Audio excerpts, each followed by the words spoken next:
자, 이제 하자에 있는 의사표시죠. 110조 보시면 자측하단의 법정 보시면 1항 사기나 강박에 의한 의사표시는 취소할 수 있다. 그죠? 3항부터 보시면 전 2항의 의사표시 취소는 선의 제3자에 대항하지 못해요. 그럼 결국은 사기나 강박을 당했으면 뭐 할 수 있죠? 취소할 수 있는데 선의 제3자에게 그 취소를 가지고 뭐 하지 못해요? 대항하지 못한다. 이런 얘기죠. 우측에 보시면 이제 뭐가 나오냐면 사기에 의한 의사표시죠. 개념이 이렇습니다. 기망 속였더니 넘어가서 착오를 일으키고요.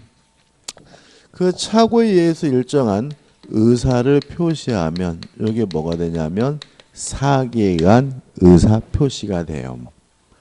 따라서 요 기망 속인다는 것을 제외하고는 요것도 어차피 뭐죠? 착오니까 사기를 당한 사람은 사기를 이유로 취소하거나 착오를 이유로 뭐 할 수 있어요? 취소하거나 뭐 할 수 있죠? 선택할 수가 있는 거죠.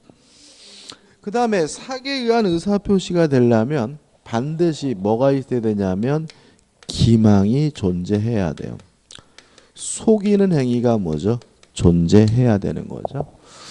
자, 어떤 방법으로 속이느냐에 대해서 방법은 제한이 없어요. 말로 하든 문서로 하든 행동으로 하든 제한이 없는데 다만 문제가 되는 것이 뭐냐면 침묵, 아무 소리 안 하는 것이 기망, 사기냐. 요 문제에 대해서 우리 판례는 고지 의무, 알려줄 의무가 존재하는 경우에는 침묵으로도 아무 소리 안 하는 것으로도 사기치는 것이 뭐죠? 가능하다. 이게 판례 입장이니까 꼭 기억해 두시고요. 그 다음에 두 번째 문제는 뭐 속였다 그래서 무조건 사기냐. 요 문제에 대해서 우리 민법은 기망이 있고 이것이 위법해야 비로소 뭐죠? 사기다. 이렇게 되고 위법이라는 말은 법을 위반했다는 말이 아니라 여기서는 뭐냐면 비난 가능성의 존재입니다. 다시 말하면 기망이 있다 그래서 무조건 사기인 것이 아니라 그 기망, 속임수가 비난할 정도여야 비로소 뭐죠? 사기인 거죠. 예를 들어서 제가 음식점에 요새 음식가 너무 많이 올랐죠. 밥 먹기도 부담스러워요. 그죠? 김밥 한 줄이면 2,500원 기본이고 저는 한 줄 가지고 안 되는데 두 줄 먹으면 5,000원. 그러면 갑자기 내가 왜 김밥을 먹자는 생각이 드는데 아무튼 아줌마 이거 맛있어요? 물어봤더니 맛있대요. 그래서 제가 어떻게 해요? 먹어봤더니 맛이 더럽게 없어요. 그러면 그 아줌마는 맛없는 음식을 맛있다고 뭐죠? 속인 것이니까 뭐가 있는 거죠? 기망이 있는 거죠. 그러면 그 아줌마를 다음날 사기로 검찰에 고소를 하고 그 김밥 매매 계약을 사기를 이유로 취소할 수 있느냐? 아니다. 모든 기망이 사기인 것이 아니고 기망이 뭐 해야 돼요? 위법해야 돼요. 비난할 정도여야 하는 거죠. 따라서 음식을 파는 사람은 당연히 맛있다라고 말하는 것이 뭐예요? 인지상정이므로 서로 그것이 기망이라 하더라도 뭐 할 수 없어요? 비난할 수는 없고 따라서 뭐가 아니에요? 사기가 아닌 거죠.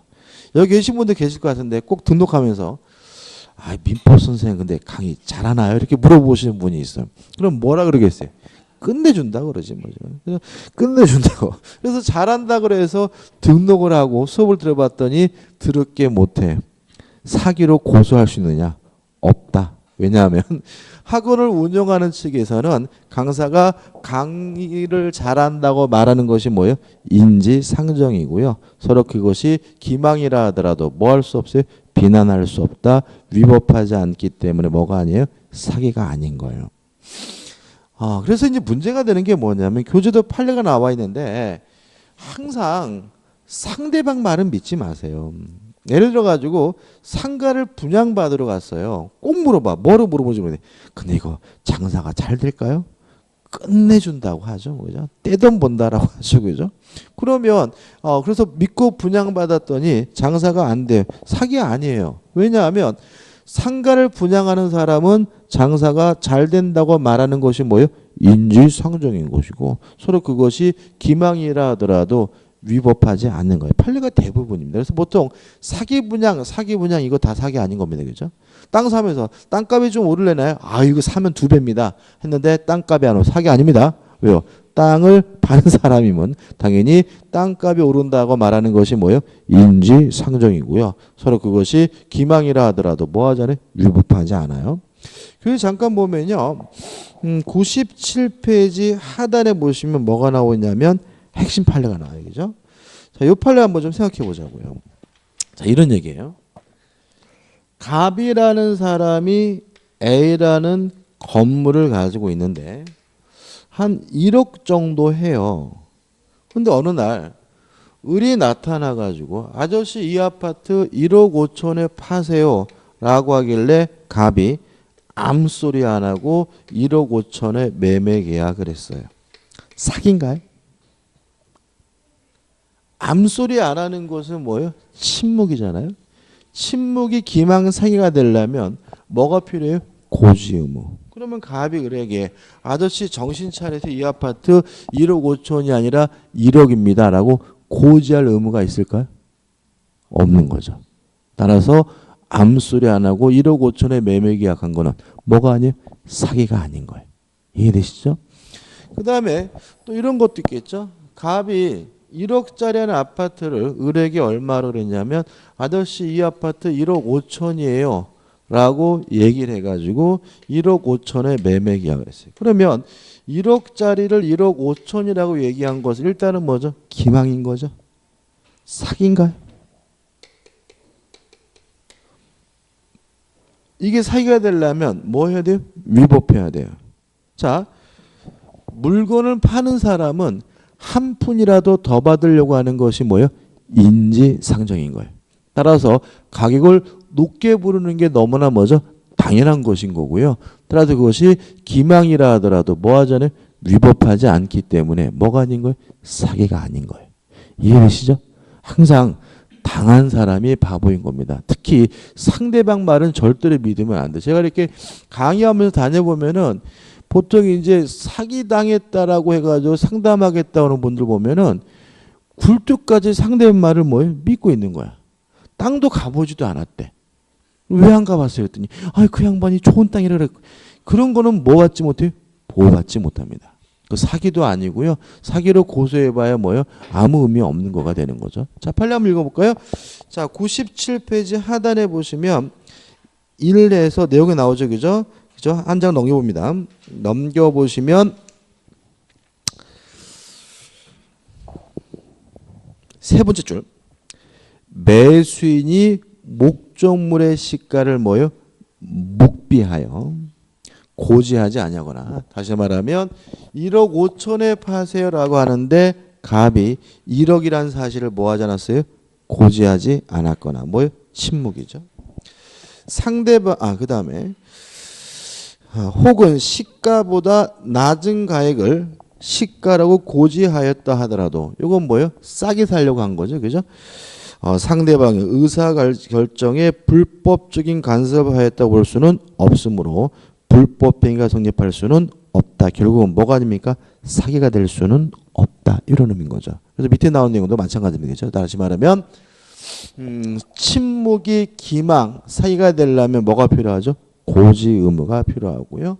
또 모든 기망이 사기인 것은 아니고 뭐 해야지만요? 위법해야지만 사기. 비난할 정도여야지만 사기가 됨을 주의하시기 바랍니다. 그 다음에 세 번째로 고의여야 돼요.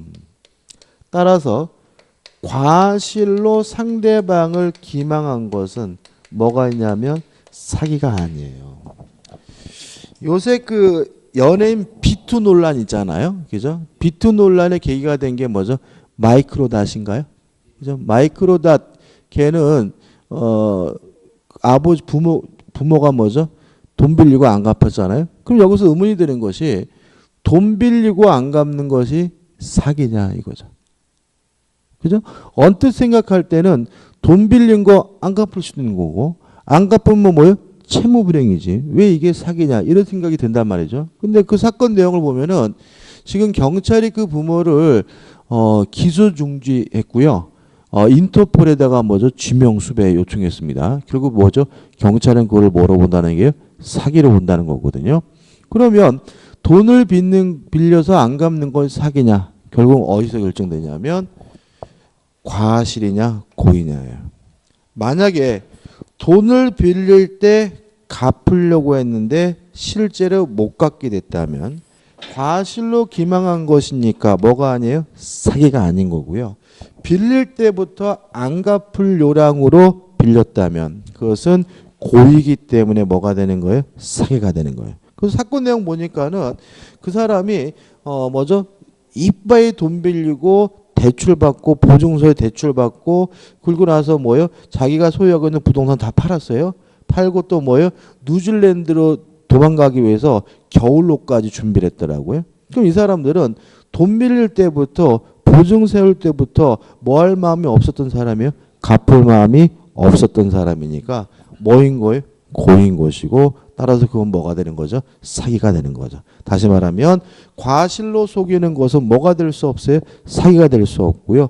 고의이면 뭐가 됩니까? 사기가 됨을 주의하시기 바랍니다. 그 다음에 이 고의는 2단의 고의여야 돼요.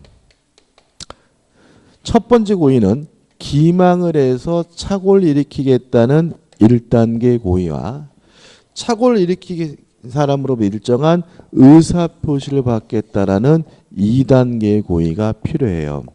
따라 단순히 남을 골려주겠다, 속이겠다 이런 것만으로는 뭐가 될 수 없어요? 사기가 될 수가 없고요. 속아 넘어간 사람으로부터 일정한 의사표시를 받겠다라는 2단계 고의가 있어야지만 뭐가 돼요? 사기가 되고요. 그 다음 네 번째, 인과관계가 필요한데 여기서 인과관계는 기망으로 인해서 착오를 일으키고 착오로 인해서 의사표시가 일어난다. 요 세 가지 요건이 뭐예요? 연결돼야 된다는 얘기인데 뭐 중요한 건 아니고 우리는 어떻게 기억하시면 되냐면 객관적일 필요는 없다. 주관적인 것만으로도 어떻게 해요? 충분하다. 이렇게죠. 보통 우리가 언론에서 사기로 보도되는 거 가만 보면은 야 저걸 당할 사람이 있을까 싶은 경우가 굉장히 많아요. 그러면 객관적으로 당할 정도가 아니다. 뭐가 아니에요? 인과관계가 없다는 거죠. 근데 실제로 당한 사람이 있으니까 뉴스에 나오겠죠. 그러면 당한 사람 입장에서는 주관적으로는 뭐가 있는 거예요? 인과관계가 있는 것이니까 뭐가 되는 거죠? 사기가 되는 거죠. 이 정도입니다. 그죠? 교재 보시면 이제 판례들이 나와요. 자, 98페이지 하단에 보시면 핵심 판례 해가지고 나와 있는데 요겁니다. 요거. 그죠? 가격을 묵비하는 것은 뭐죠? 기망이 아니고 또 높은 가격을 고지했다 그래서 위법하지 않으니까 뭐가 아니에요? 사기가 아니다. 요번에 나와 있고요. 그 다음에 99페이지 보시면 뭐가 나오냐면 핵심 판례에서 나와 있는데 시험에 은근히 잘 나옵니다. 이건 뭐냐면 기망이 위법해야지만 뭐죠? 사기고 비난 가능성이 존재해야 된다. 그래서 그 판례 기본적인 내용은 상가를 분양하면서 장사가 잘 된다라고 하길래 분양받았는데 실제로 장사가 안 되더라도 위법하지 않기 때문에 뭐가 아니에요? 사기가 아니다. 왜냐하면 상가를 분양하는 사람은 장사가 잘 된다라고 말하는 것이 뭐예요?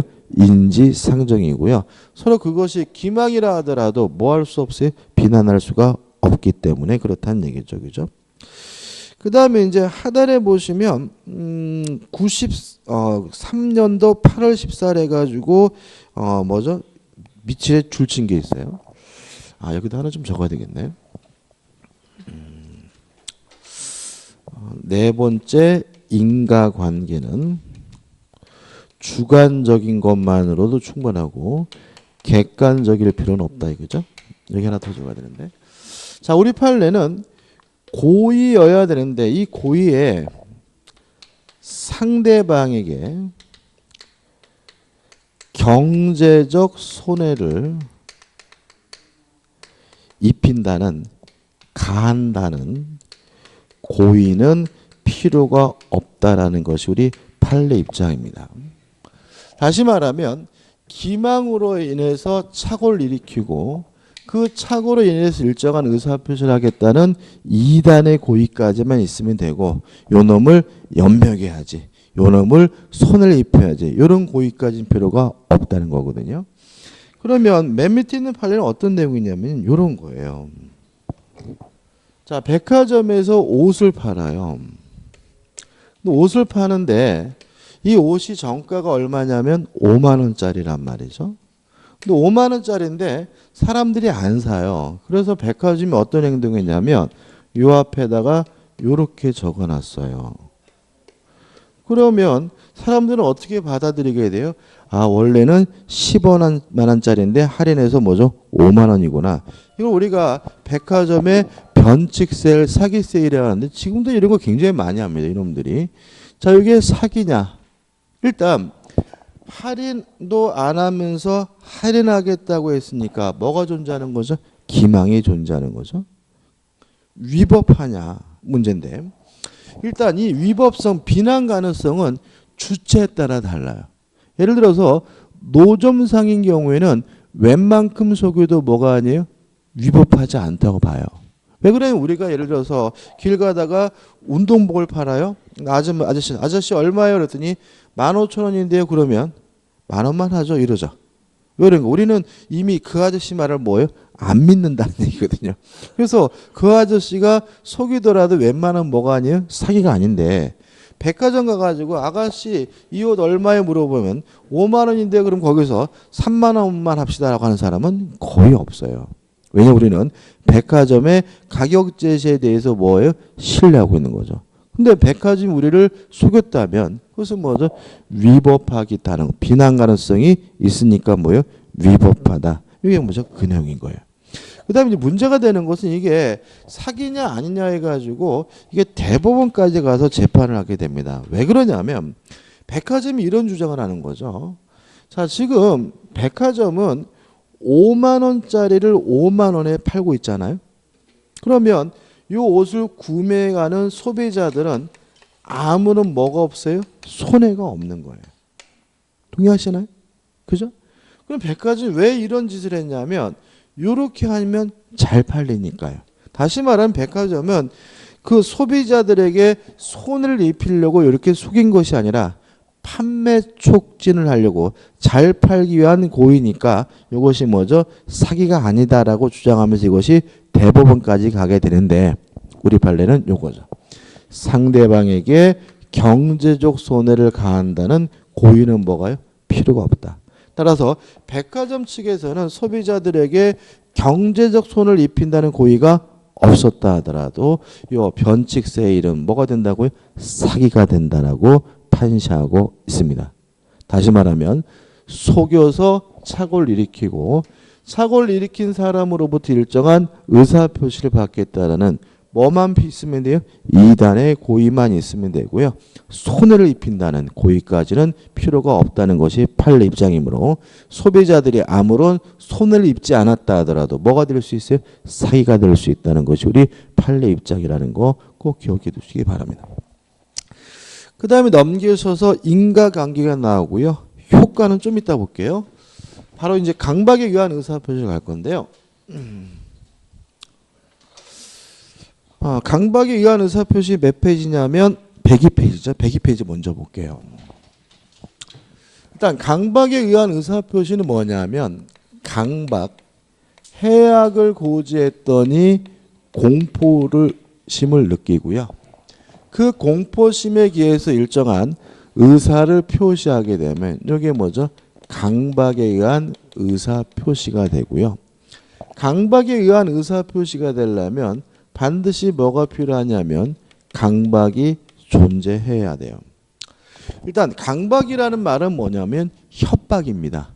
해야 악을 고지하는 걸 우리가 뭐죠? 강박이라고 해요. 강박에 대해서는 방법에 제한이 없어요. 말로 하든 문서로 하든 행동으로 하든 침묵으로 하든 상관이 없는데, 문제는 뭐냐면 강박이 너무 지나쳐가지고 의사 결정의 자유가 완전 박탈된 상태로 평가된다면 이때는 아예 무효가 된다는 것이 우리 판례 입장입니다. 여기서 좀 생각해 볼 것은 왜 의사결정의 자유가 완전 박탈되면 무효냐, 이걸 좀 생각해 봐야 돼요. 자, 일단 우리 판례는 강박을 당했으면 지금 배우는 것처럼 강박을 이유로 취소할 수 있을지언정 강박 자체가 반사회적인 것은 아니라고 봐요. 왜 이렇게 보냐면 만약에 강박이 나쁜 짓 반사회적인 것으로 보게 되면 강박에 의한 의사표시는 취소할 수 있다는 민법 규정이 아무짝에도 쓸모없는 거죠. 우리 입법자가 반사회적 법률엔 무효다라고 따로 규정을 하고 강박을 당했으면 뭐 할 수 있어요? 취소할 수 있다라고 따로 규정했다는 말은 강박을 당했으면 취소할 수 있을지언정 이 자체가 뭐인 것은 아니에요? 반사회적인 것은 아니라는 것이 우리 판례 입장이거든요. 그러면 의사결정의 자유가 완전 박탈됐으면 왜 무효인가요? 반사회적에서 무효인 것이 아니에요.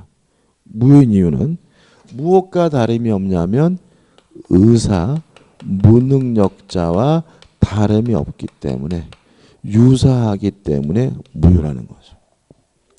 자, 제가 길을 가는데 누가 몽둥이를 들고 아저씨 3만 원만 줘 그런단 말이죠. 그러면 안 주면 좁혀겠다는 뜻이죠. 제가 두드려 맞을까 봐 무섭더라도 고민하겠죠. 몸으로 때울까 돈으로 줄까. 무서워서 돈을 줬다면 이게 뭐예요? 강박인데 근데 이놈이 손에 들고 있는 것이 몽둥이가 아니라 사심이 칼을 들고 있다면 그때는 뭐예요? 고민이 안 되는 거죠. 거기서 찔릴까 줄까 이 고민하는 놈은 뭐예요? 또라이인 거예요. 다시 말하면 저는 목이 칼에 들어왔다면 실질적으로 돈을 줄지 안 줄지를 뭐 하지 못해요? 결정할 수가 없는 거죠. 무엇과 다름이 없는 거예요? 의사무능력자와 다름이 없는 거기 때문에 이때는 아예 뭐가 돼요? 무효가 된다는 것이 우리 판례의 입장입니다. 목에 칼을 겨누는 것처럼 의사결정의 자유가 완전 박탈된 상태로 평가된다면 무엇과 다름이 없어요? 의사무능력자와 다름이 없기 때문에 무효입니다. 그 다음에 강박이 뭘 해야 되냐면 위법해야 돼요. 여기서 위법은 사기와 마찬가지로 비난 가능성의 존재거든요. 근데 문제는 이 위법성에 대해서 우리 판례는 둘로 나누고 있다는 거죠. 첫째, 행위나 수단이 부당하다면 그것이 정당한 이익을 취득할 목적이어도 위법하다고 봅니다. 반대로 행위나 수단이 정당하다 하더라도 만약에 부정한 이익을 취득할 목적이었다면 위법하다는 것이 판례 입장입니다. 뭔 소리냐? 을이 갑에게 1억 원을 빌려줬어요. 그리고 갑으로부터 1억 원을 뭐예요? 변제받았어요. 빌려준 돈을 받는 것은 뭐죠? 정당한 이익인 거죠. 문제가 없는 거죠. 근데 만약에 을이 갑에게 안 갚으면 때려 죽이겠다. 안 갚으면 집에다가 불 지르겠다. 이렇게 해가지고 빌려준 돈을 받았다면 뭐가 부당하기 때문에 행위나 수단이 부당하기 때문에 뭐가 되는 거죠? 위법한 강박이 되는 거죠. 그 다음에 행위나 수단이 정당하다고 할 때 보통 드는 게 뭐냐면 고소고발이에요. 누가 자기를 고소하겠다고 하면 기분 좋을 사람 없지만 고소하겠다고 하는 것 자체는 뭐죠? 정당한 거죠. 왜요? 국가로부터 뭘 받겠다는 거예요? 구제를 받겠다는 얘기니까요. 그죠? 그러면 예를 들어서 을이 갑에게 돈 안 갚으면 고소하겠다고 해서 빌려준 돈을 받았다면 이거는 뭐죠? 아무 문제가 없는데 만약에 1억 플러스 알파에서 뭘 받았어요? 부정한 이익을 취득했다면 이것도 뭐죠? 위법한 강박이 됩니다. 그래서 가장 흔한 것은 뭐냐면 고소하겠다고 해서 합의금을 뜯어낸 경우예요. 만약에 고소하겠다고 해서 합의금을 뜯어냈다면 결국 뭐죠? 그것이 정당한가 아닌가 문제죠. 만약에 지나치게 많이 뜯어냈다면 그때는 뭐가 돼요? 부정한 이익이니까 뭐죠? 위법한 강박이 되는 거죠. 이번에 그 예천군에서 보면은 참 한심스럽죠. 아, 어떻게 그런 사람들이 예천군 그 의회 의원이 그 뭐죠? 그 가이드를 폭행했잖아요, 그죠? 저는 가이드라 해서 아가씨인 줄 알았어요. 그때 보니까 50 넘은 아저씨더라고, 그죠? 그 다음에 그 CCTV 장면을 보니까 완전히 개패듯이 패더라고요. 그리고 나서는 뭐예요? 밀쳤다, 이딴 거짓말 소리를 하고. 그래가지고 또 문제가 되는 게 뭐냐면, 그래가지고 이 양반이 이제 뭐예요? 두드려 맞았으니까 얼마나 억울하겠어요, 그죠? 억울하니까 뭐죠? 문제 삼으려고 하니까 이제 합의금을 줬어요. 근데 합의금을 주는 게 또 웃긴 거 뭐냐면, 때린 놈은 돈 안 냈어요. 때린 놈은 돈 안 내고, 다른 의회 의원들이 이게 문제되면 큰일 나니까 뭐죠? 돈을 모아가지고 600만 원을 줬어요. 그러면 예를 들어가지고 그 양반이 만약에 네가 나를 때렸기 때문에 고소하겠다라고 하는 바람에 합의금을 줬다면 600만 원 정도면 지나치게 많은 게 아니죠, 그죠? 이건 뭐예요? 정당한 이익이니까 아무 문제가 없는데 만약 거기서 만약에 고소하겠다, 언론에 보도하겠다고 해가지고 수천만 원을 뜯어냈다면 그때는 뭐죠? 위법한 강박이 될 수가 있겠죠. 근데 600만 원 정도는 뭐죠? 부정한 이익으로 볼 수는 없을 것 같아요, 그죠? 근데 그게 막 사건이 막 확대되고 있어요, 그죠? 뭐 보니까는 근데 문제는 뭐냐면 그 지금 가이드 폭행 당하신 분이 왜 이렇게 열받냐면 정작 때린 놈은 뭐죠? 합의금 안 줬고 그러고 나서 뭐라고 또 얘기를 했냐면 때려라. 나도 합의금 뜯어내게. 이딴 얘기를 한 거예요. 그 사람한테. 그러니까 얘는 지가 때려냈는데 아직도 하나도 미워하지 않은 거예요.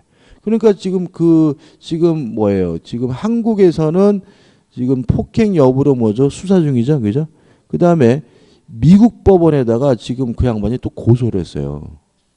미국 법원에다가. 근데 미국 법원은 징벌적 손해배상 제도가 있기 때문에 만약에 그것이 받아들이게 되면은 이게 뭐예요? 수십억이 판결을 날 수도 있어요.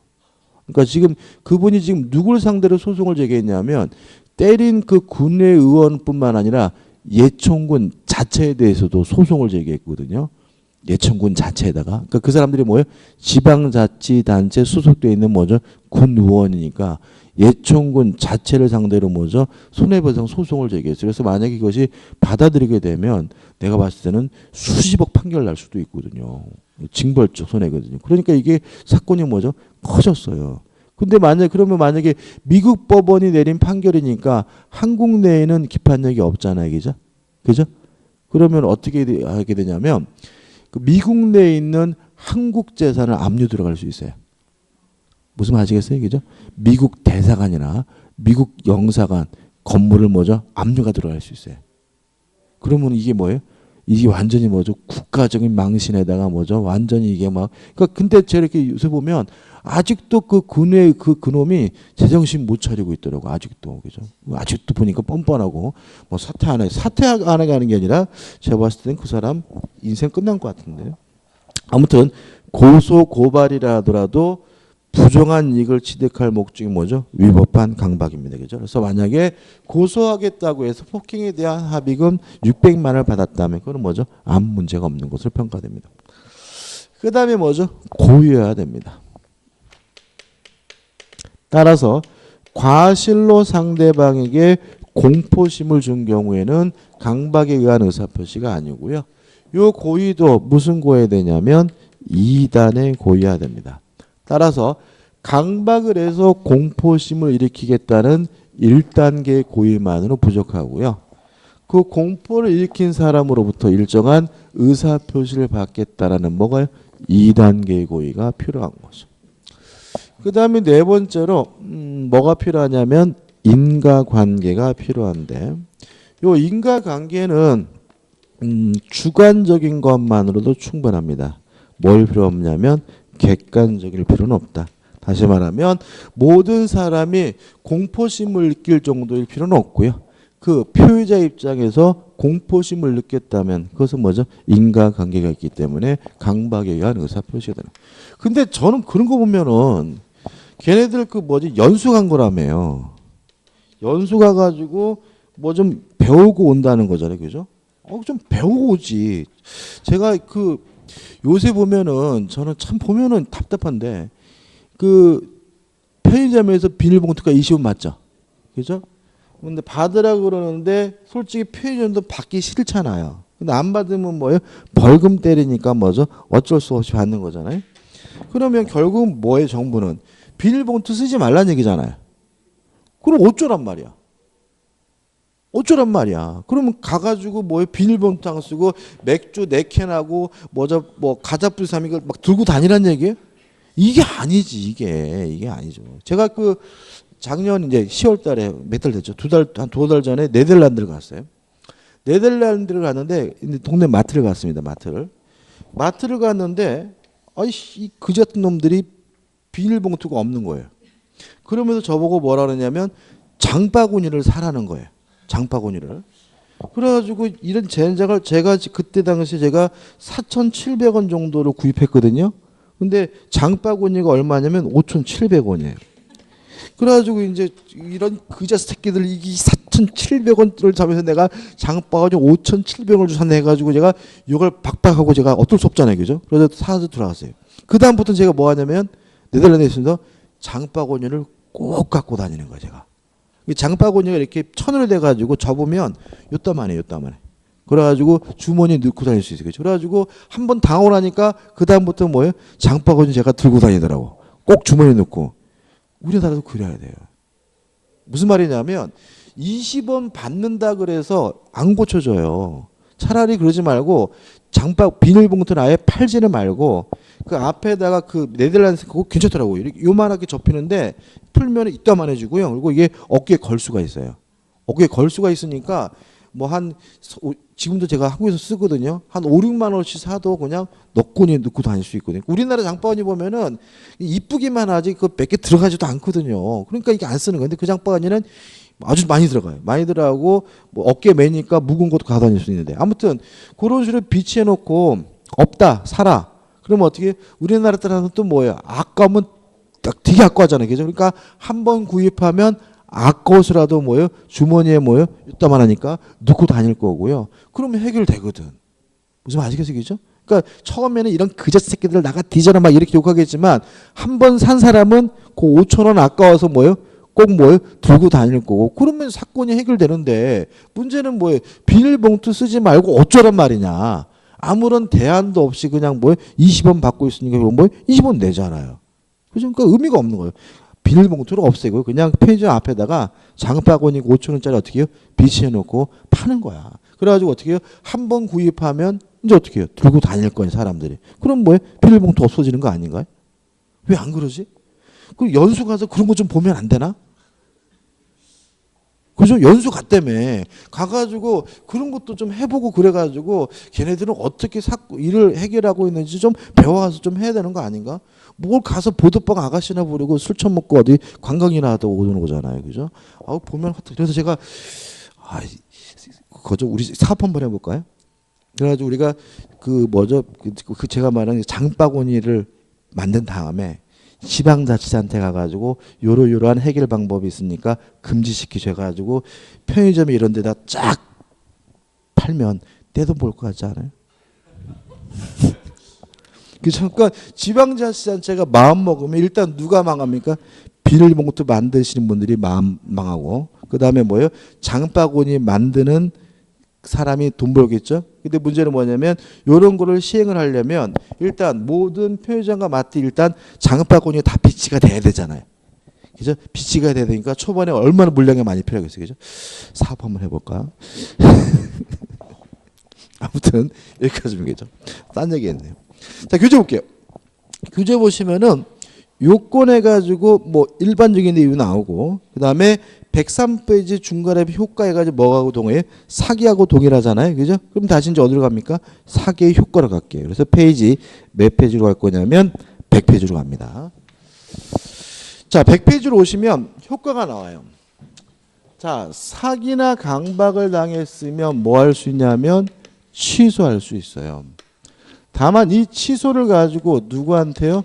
선의 제3자에게 뭐 하지 못하냐면 대항하지 못합니다. 그럼 이런 거겠죠.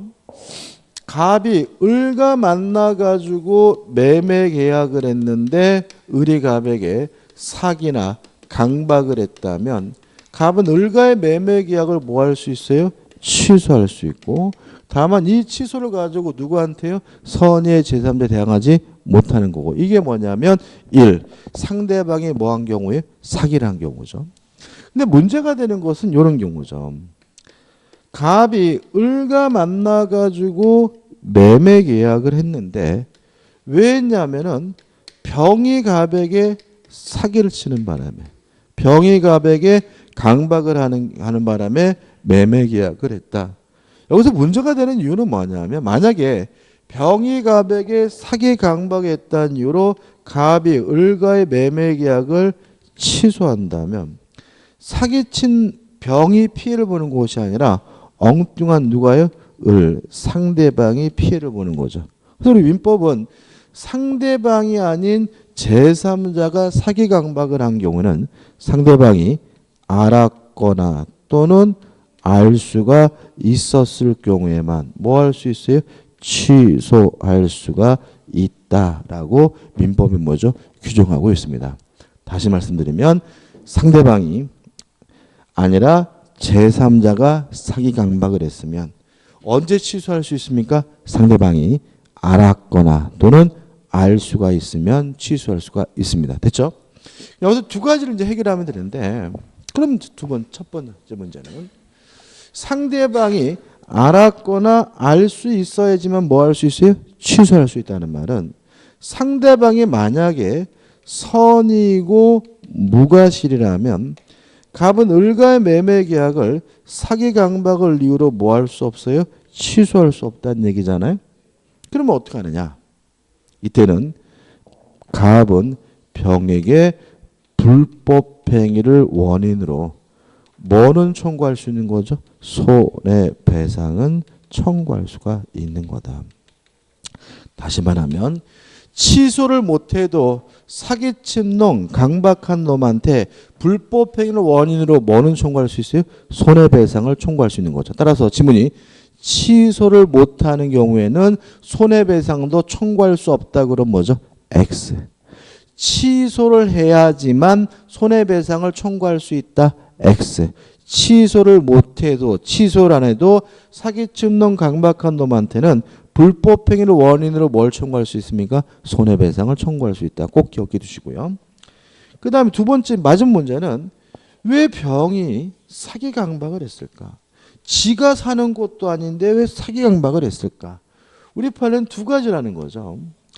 을이 사장이고 병이 직원, 피용자인 경우, 또 아니면 병이 을의 대리인인 경우, 이렇게 크게 둘로 나눌 수가 있고요. 만약에 병이 을의 피용자 직원인 경우에는 제3자로 평가가 됩니다. 따라서 을이 알았거나 알 수 있어야지만 뭐 할 수 있어요? 취소할 수 있고요. 만약에 병이 을의 대리인이라면 뭐가 있냐면 제3자가 아닙니다. 따라서 을이 알든 모르든 상관없이 뭐 할 수 있어요? 취소할 수 있다는 것이 우리 판례 입장입니다. 이게 쉽게 말씀드리는 얘기죠. 우리가 대리에서 배웠지만 사기를 쳤는지 안 쳤는지도 대리인만을 가지고 따지는 거예요. 따라서 대리인이 사기쳤다면 본인이 알든 모르든 상관없이 뭐 할 수 있어요? 취소할 수가 있다. 이렇게 기억할 상관은 없어요. 그래서 교재 보시면 자, 2번 제3자가 사기란 경우에 가지고 내용이 나오고, 하단에 보시면 핵심 판례에서 첫 번째 판례는 제3자가 만약에 대리인이라면 제3자가 아니다. 따라서 상대방이 알았든 몰랐든 상관없이 뭐 할 수 있어요? 취소할 수 있다. 두 번째 판례는 제3자가 만약에 피용자라면 이때는 뭐죠? 제3자다. 따라서 상대방이 알았거나 알 수 있었을 경우 하나요. 뭐 할 수 있어요? 취소할 수 있다. 이런 얘기 나오고요. 그 다음에 우측에 보시면 이제 2005년도 판례가 나옵니다. 이게 시험에 몇 번 나왔는데, 자, 이런 겁니다. 사건 내용은 갑이라는 분이 계셨는데 조카한테 전화가 왔어요. 작은아버지 삼촌 저 이번에 취직했어요. 그러니까 어떻게 삼촌 어떻게 아이고 잘됐다. 요즘 취업하기 힘든데 잘했네. 그래가지고 어떻게 한번 놀러 와라 해가지고 이놈이 놀러 왔길래 어떻게 해요? 맥주 한 잔 따라주면서 축하한다. 야, 네, 형님도 기분 좋겠네. 막 이러고 있는데 이놈이 뭐라고 하냐면 삼촌 저 있잖아요. 회사 다니려면 신혼보증 좀 세워주셔야 되겠네요. 그래서 어떻게 삼촌이 아 그럼 내가 해줘야지 해가지고 그놈이 들고 온 서류를 보지도 않고 어떻게 해요? 도장을 꽝꽝꽝 찍어줬는데 나중에 보니까 이 자식이 취직한 게 아니라 러시앤케이스에서 대출받은 거예요. 다시 말하면 이 양반은 지금 어떤 상황이냐면 취직했다 그래서 신원보증 쓰려다가 뭐에다가 도장 찍은 거예요? 연대보증서류에다가 뭐죠? 도장을 찍은 거죠. 일단 이것이 착오냐? 한번 생각해 볼까요? 자, 이 사람은 신원보증하려다가 연대보증했으니까 의사표시가 뭐가 돼 있어요? 불일치되어 있고 모르고 했죠. 그죠? 중요 부분인가요? 경제적 불이익이잖아요. 그죠? 이 사람은 지금 뭐 신원보증 쓰려다가 뭐요? 빚에 대한 연대보증을 썼다면 뭐요? 경제적 불이익이 있고 따라서 중대한 과실이 없다면 착오를 이유로 뭐 할 수 있는 거예요? 취소할 수 있는 거예요. 근데 문제는 이것이 사기냐 문제인 거예요. 사기냐. 물론 이 조카가 취직한 게 아니라 대출 받을 건데 취직했다라고 구라친 것은 뭐예요? 기망인 거죠. 근데 이것이 위법하냐 문제인 거예요. 자, 우리 판은 이렇게 해야 합니다. 어차피 지금 이 삼촌은 뭐 할 마음이 있었어요? 보증 쓸 마음이 있는 거죠. 그러니까 보증 쓸 마음이 있어서 뭐 했어요? 보증을 쓴 거예요. 보증의 종류가 잘못될 뿐인 거잖아요. 따라서 이 정도는 뭐예요? 위법하지 않다고 보고 있습니다. 그래서 이거는 착오를 이유로 그 보증 계약을 뭐 할 수는 있어요? 취소할 수 있을지언정 사기는 성립하지 않는다라고 판시하고 있습니다. 그럼 우리가 기억할 것은 신원보증하려다가 뭐 한 경우에요? 연대보증한 경우에는 착오를 이유로 뭐 할 수 있어요? 취소할 수 있지만 뭐로서는요? 사기를 이유로는 취소할 수 없다는 것이 우리 판례 입장이라는 거 기억해 두시기 바랍니다. 그래서 결론만 읽어볼까요? 자, 보시면 결론 부분에 보시면 밑에 세 번째 줄 보시면 네 번째 줄 보시면 이렇게 그죠? 착오가 제3자의 기망행위에 의하여 일어난 것이라 하더라도 그에 관하여는 사기에 의한 의사표시에 관한 법리 특히 상대방이 그러한 제3자의 기망행위 사실을 알았거나 알 수 있었을 것인 경우가 아니란 의사표시가 취소권을 행사할 수는 없다는 것이 민법 제110조 제2항 규정에 적용할 것이 아니라 착오에 의한 의사표시에 관한 법률만을 적용하여 취소권 행사의 가부를 가려야 한다는 말은 신원보증 쓰려다가 연대보증을 쓴 경우는 마지막에 착오를 이유로 뭐 할 수는 있어요? 취소할 수는 있지만 좀 앞에 빠져 있는데 사기를 이유로는 뭐 할 수 없어요? 취소할 수 없다는 것이 우리 판례 입장이라는 거 좀 기억해 두시기 바랍니다. 별로 중요하지 않은 것 같은데 은근히 잘 나옵니다. 그러니까 착오를 이유로 뭐요? 취소할 수는 있는데 문제는 뭐예요? 사기는 아니다 이런 얘기. 사기는 아니다. 아니 착오를 이유로 취소하면 보증계약은 뭐죠? 없앨 수는 있는 거죠. 근데 문제는 착오를 이유로 취소하면 그 조카놈한테 뭐는 청구하지 못해요? 손해배상은 청구할 수 없잖아요. 근데 사기를 이유로 취소해야 뭘 청구할 수 있어요? 불법행위를 원인으로 손해배상을 청구할 수 있는 거잖아요. 그래서 이 삼촌은 보증계약 자체는 뭐예요? 취소할 수 있지만 불법행위를 원인으로 조카에게 뭐는 청구할 수 없어요? 손해배상은 청구할 수 없다. 이런 차이가 나오게 되는 거죠. 깜빡 못 넣는다는 얘기입니다. 결론적으로. 그 다음에 3번. 제3자에 대한 관계에서 누구한테 대항하지 못합니까? 선의의 제3자에 대항하지 못합니다. 내용이 좀 복잡하게 나와 있고 넘겨보시면 판례가 나와 있는데 자, 이런 거 한번 생각해 볼게요.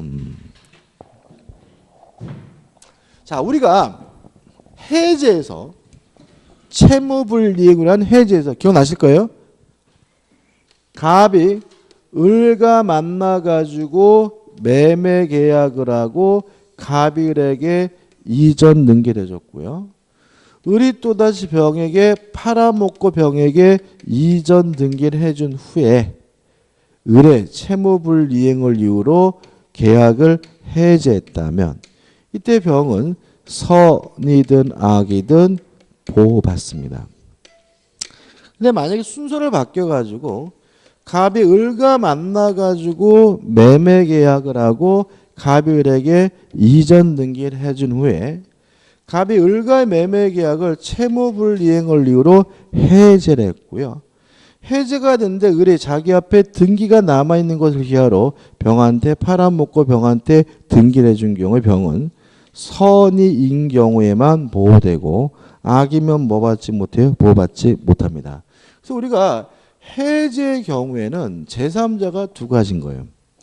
해제하기 전에 이해관계를 가진 제3자는 선이든 악이든 묻지 않고 뭐가 돼요? 보호가 되는데 해제 후에 이해관계를 가진 제3자는 선이인 경우에만 보호가 되고 악이면 뭐 되지 않아요? 보호되지 않는다. 기억나시죠? 그죠? 우리 기초관계를 됐다냐 했잖아요. 그죠? 자, 이 편은 뭐냐면 취소는 요런 거 따질 필요가 없다. 어차피 취소는 제3자가 뭐여야지만 보호가 돼요? 선이여야지만 보호가 되죠. 따라서 취소 전에 이해관계를 가졌던 취소 후에 이해관계를 가졌던 어차피 취소는 제3자는 뭐여야지만 보호가 돼요? 선이여야지만 뭐죠? 보호가 되니까 이 사람이 이해관계를 갖게 된 시점을 취소 전인지 후인지 뭐 할 필요 없어요? 따질 필요가 없다. 이런 판례입니다. 다시 말씀드릴게요.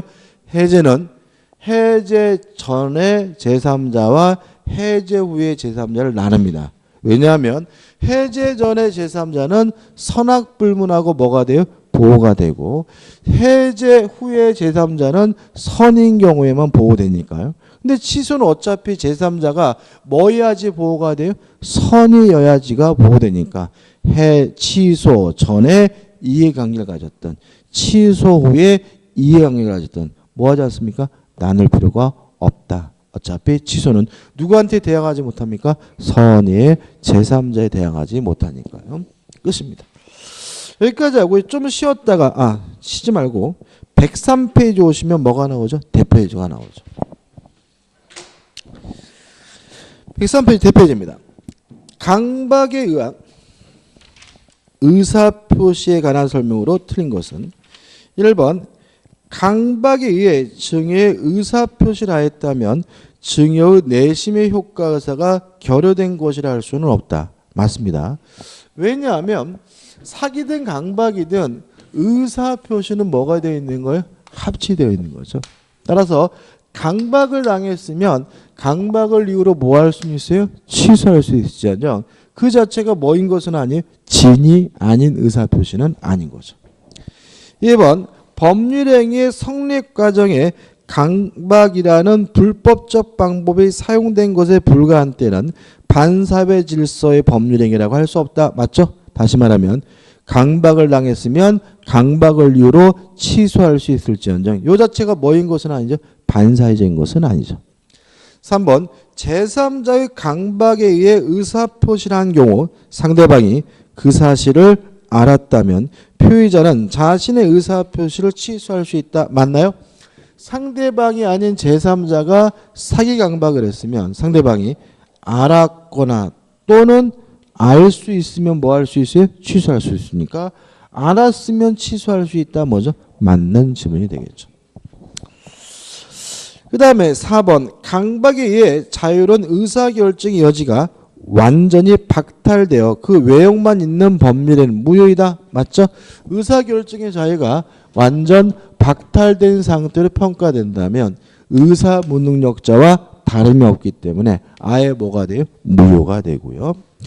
5번 강박행위 위법성은 어떤 해악의 교지가 거래관념상 그 해악의 교지로서 추구하는 이익 달성을 위한 수단으로 부족당한 경우에도 인정되지 않는다. X인데 뭔 개소리인가 싶죠? 그죠? 자, 이겁니다. 정당한 이익을 취득할 목적이더라도 행위나 수단이 부당하다면 뭐가 되는 거예요? 위법한 강박이 되는 거예요. 다시 한번 읽어볼게요. 강박행위의 위법성은 어떤 해악의 고지가 거래관념상 그 해악의 고지로서 추구하는 이익 달성을 위한 수단으로 부적당한 경우죠. 뭐라고요? 수단으로서 뭐요? 부당한 경우죠. 그죠? 그잖아요.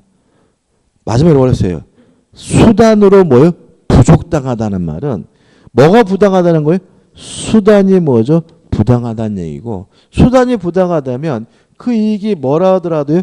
정당한 이익이라 하더라도 위법하다는 것이 우리 판례 입장이므로 수단으로 부적당한 경우에는 위법성이 인정되지 않는다는 지문은 뭐죠? X고요. 답은 뭐죠? 5번이 되는 거죠. 그러니까 민법은 은근히 국어 문제 같기도 해요. 그래서 우리가 누누이 말씀드리지만 교재 책을 꼭 읽으셔야 돼. 그러니까 제가 이렇게 결론을 정리해 드리긴 하지만 나중 가서 이 정리해 드린 건 머릿속에 다 들어오세요. 왜요? 수십 번 반복할 거니까. 근데 문제는 이러한 결론을 알면서도 문제를 못 읽고 그게 그 얘기인지 저 얘기인지를 판단 못 하시는 분이 발생하는데, 그러면 또 이게 몇 년짜리가 돼요. 그래서 어렵더라도 책은 어떻게 해요? 꼭 읽어보려고 노력하셔야 되는 습관을 가지셔야 됩니다. 좀 쉬었다가요. 104페이지 의사표시 효력 발생을 보도록 하겠습니다.